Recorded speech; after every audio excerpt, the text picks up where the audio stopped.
I'll be honest with you, I've heard a lot about the Briscoe Art Show, and this is my first time in it.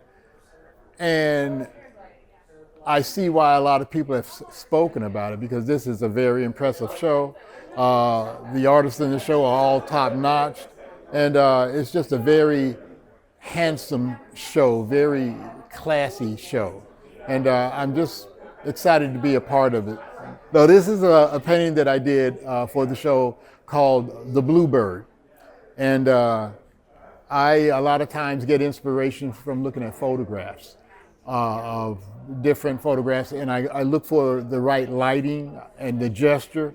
And I happened to see a photograph that was cut off at the chest of a man looking down, and I liked the lighting on him and his bone structure. And I said, you know, I think I'll turn him into a Native American. And so after deciding that's what I was going to turn him in, I said, okay, so what is he looking at? Because he's looking down. I said, well, maybe he could be looking at a bird on a branch. Then I said, okay, what kind of bird? And I said, well, let's go with the mythology of the bluebird. You know, the bluebird that brings prosperity and happiness and stuff. And he just found one. I said, so that's the way I'm going to do it. And then I said, okay, if he's going to be on a branch, what branch is he going to be on? Well, if he's going to be a bluebird, he'd pop if I had him up against yellow leaves. And I knew I was going to make the robe red. So that's how all the colors came together, and that's how this painting was put together. So I know a lot of times a lot of people ask me about, you know, how I get my ideas and stuff. And one of the things that I had to try to think about when I first started getting into the Western art market was, okay, how am I going to stand out amongst all these great artists? You know, and when you're doing this subject matter, you only have so much to be able to use in the painting. You know, Native Americans, cowboy, horses, cows, mountains, desert, you know, things like that. I said, so how am I going to be different than everybody else? Because you got these masters who are in these shows, and these guys don't play, they know their stuff. And I remember when one of the shows I went to, the first thing I said when I came out of that show was, I got to up my game, you know, because that's how good these guys are. But my approach is trying to think outside of the box, which is the normal thing everybody follows.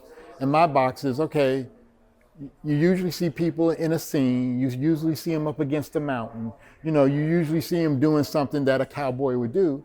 I said, why don't I try to do something that shows more of the personality of the cowboy and who the cowboy is? So that's why I do images that are close up instead of far away. I want you to look in the eyes of the person and try to imagine, who is he and what is he thinking and why is he thinking that? And you know, I try to look at him from a perspective of what would he do on a daily basis that you don't see all the time. And so that's how I come up with some of my ideas, so I can keep trying to think outside of the box.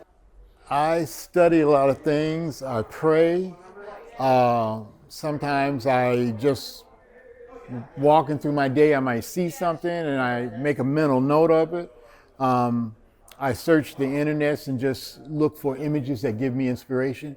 I've always been influenced by the golden age of illustrators. And so I like comic book artists, I like movies, literature. And so I'm always thinking about a new way of seeing stuff. I'm looking at movies and seeing how they're lit something. You know, I always try to keep a mental note of that kind of thing. There's a painting I'm working on right now that's for the Prix de West that's got a similar feeling to this piece here of the Judge because it's got a Tiffany lamp in it. As a matter of fact, the name of the painting will be called Tiffany Lamp. And the cowboy sitting on the sofa with this Tiffany lamp, I'm just really excited about it. I think it's going to be a nice piece.